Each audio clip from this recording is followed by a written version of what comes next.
Assalamualaikum warahmatullahi wabarakatuh. Bismillahirrahmanirrahim. Alhamdulillahi rabbil alamin. Allahumma salli wa sallim wa barik ala Muhammad wa ala alihi wa sahbihi wa man tabi'ahum bi ihsanin ila yaumiddin. Jamaah yang dimuliakan Allah,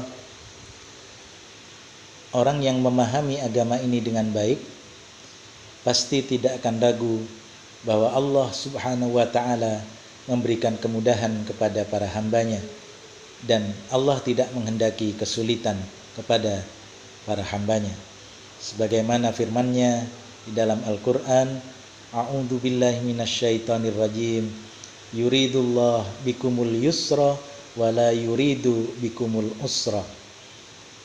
Allah menghendaki kemudahan atas kalian dan Allah tidak menghendaki kesulitan atas kalian. Jamaah yang dimuliakan Allah, Islam telah membolehkan beberapa perkara bagi orang yang berpuasa. Bila perkara-perkara ini dikerjakan, maka puasanya sah dan tidak batal. Nah, tentunya hal-hal seperti inilah yang seringkali menjadi pertanyaan di antara kita. Apakah yang begini membatalkan puasa atau tidak? Begini membatalkan atau tidak? Begini boleh atau tidak? Insya Allah pada episode kali ini akan saya sampaikan beberapa hal yang tidak membatalkan puasa kita tersebut. Yang pertama, yaitu memasuki pagi hari dalam keadaan junub. Barang siapa yang tidur ketika berpuasa, kemudian dia bermimpi basah, maka puasanya tidak batal. Bahkan hendaklah dia meneruskan puasanya berdasarkan kesepakatan dari para ulama. Demikian pula, barang siapa yang mimpi basah pada malam harinya, kemudian ketika bangun pagi masih dalam keadaan junub, maka hendaklah dia berpuasa, dan puasanya itu sah sekalipun dia belum mandi wajib, kecuali setelah fajar. Dasar pendapat ini adalah hadis dari Aisyah radhiyallahu anha dan Ummu Salamah radhiyallahu anha.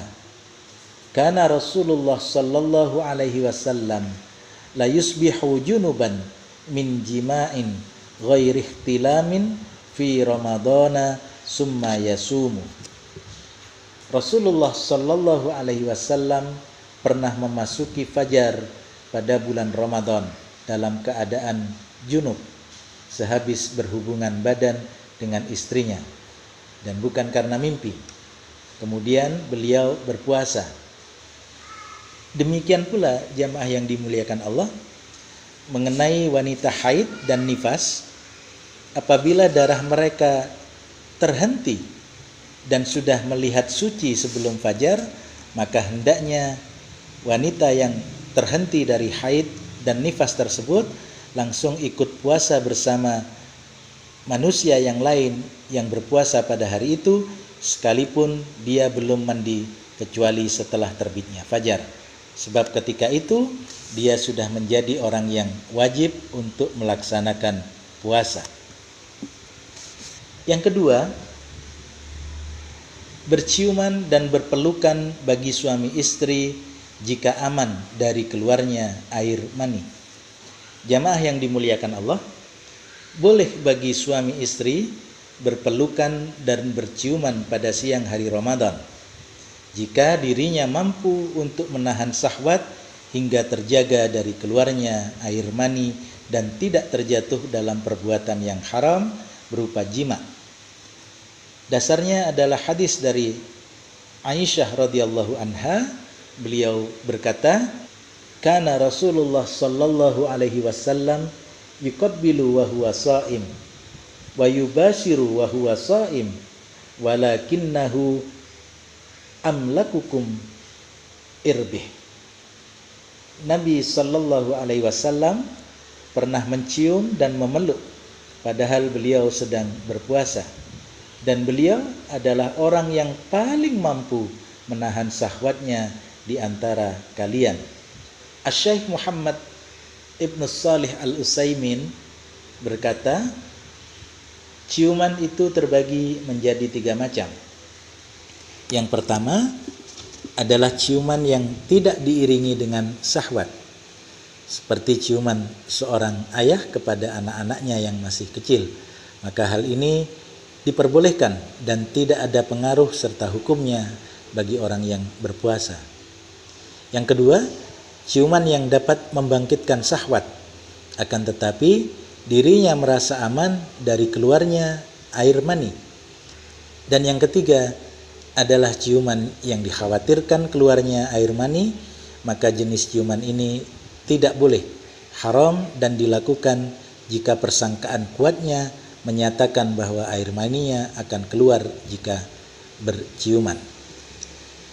Jamaah yang dimuliakan Allah, yang ketiga adalah mandi, mendinginkan badan dan berenang.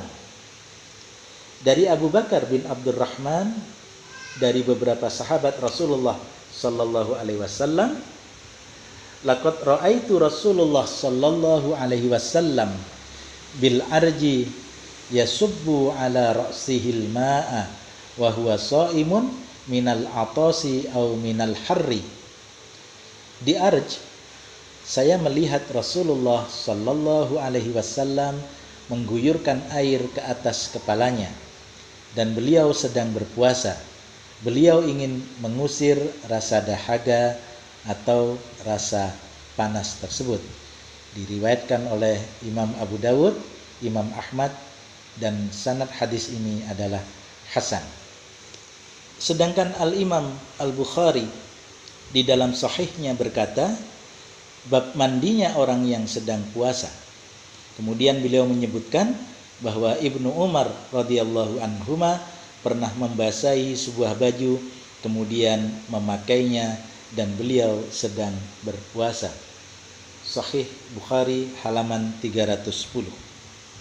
Yang keempat, berkumur-kumur dan memasukkan air ke hidung tanpa berlebihan.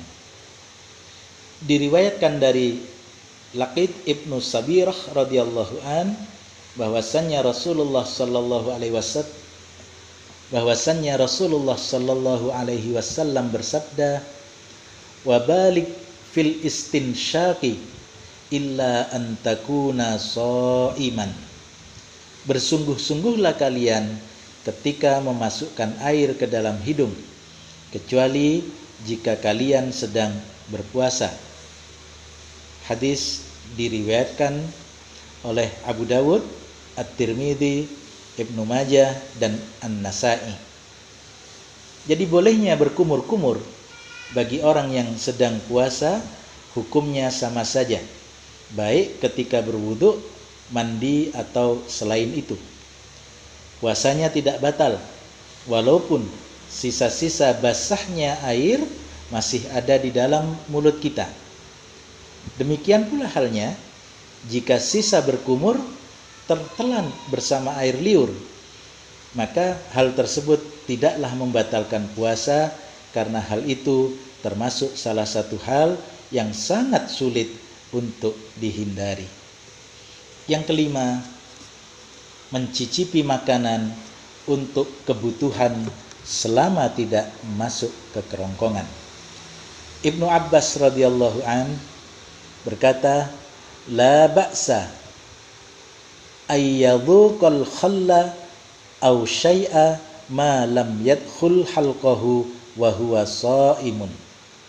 Tidak mengapa mencicipi cuka atau sesuatu apapun selama tidak sampai masuk ke dalam tenggorokan dan dia sedang berpuasa. Hadis riwayat Ibnu Abi Saibah dan Al-Baihaqi. Syekhul Islam Ibnu Taimiyah berkata, mencicipi makanan bisa jadi dibenci bila tidak ada kebutuhan, tetapi hal tersebut tidak membatalkan puasa. Adapun jika ada kebutuhan, maka ia ibaratnya seperti berkumur-kumur. Yang keenam, yang tidak membatalkan puasa adalah berbekam bagi yang tidak khawatir lemah. Jamaah yang dimuliakan Allah, kita tahu bekam adalah mengeluarkan darah kotor dari tubuh dengan cara menorehkan silet atau sejenisnya pada titik tertentu dari badan. Berbekam termasuk pengobatan nabawi yang ampuh dan mujarab. Akan tetapi, apakah hal ini dibolehkan bagi orang yang sedang berpuasa? Sahabat yang mulia Ibnu Abbas radhiyallahu anhuma berkata, ihtajaman Nabiy sallallahu alaihi wasallam wa huwa shaimun.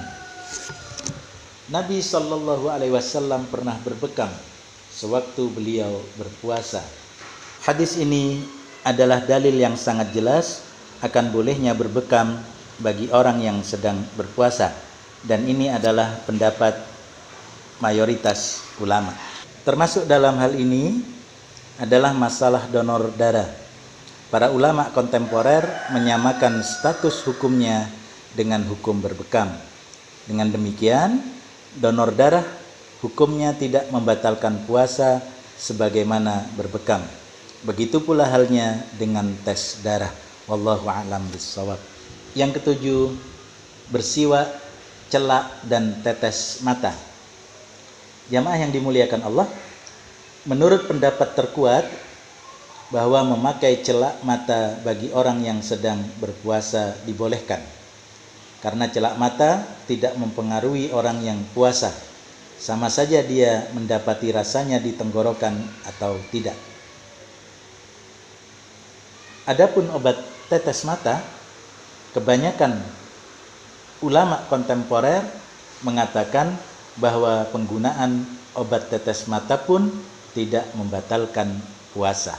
Wallahu a'lam bishawab. Yang kedelapan adalah menelan ludah. Menelan ludah tidak membatalkan puasa, karena perkara ini termasuk sesuatu yang sangat sulit untuk dihindari. Allahumma yarham Syekh Abdul Aziz bin Bas berkata, tidak apa-apa menelan ludah ketika berpuasa.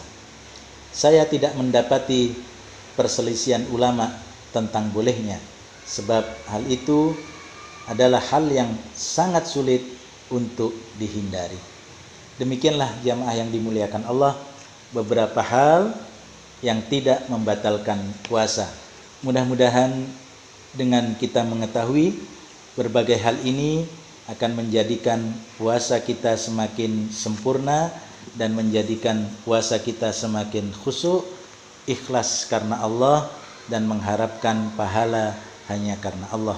Sehingga ketika kita keluar dari bulan Ramadan ini, Allah sudah membersihkan seluruh dosa dan kesalahan kita. Sebagaimana sabda Rasulullah sallallahu alaihi wasallam, man shoma ramadhana imanan wahtisaban ghufira lahu ma taqaddama min dambih. Barang siapa yang berpuasa di bulan Ramadan karena dengan iman dan karena mengharapkan balasan dari Allah, maka Allah ampuni dan hapuskan dosa-dosanya yang telah lalu. Kurang lebihnya mohon maaf. Billahi taufiq wal hidayah. Assalamualaikum warahmatullahi wabarakatuh. Saudaramu Anwar Lutfi di bumi Sumeneb, Madura.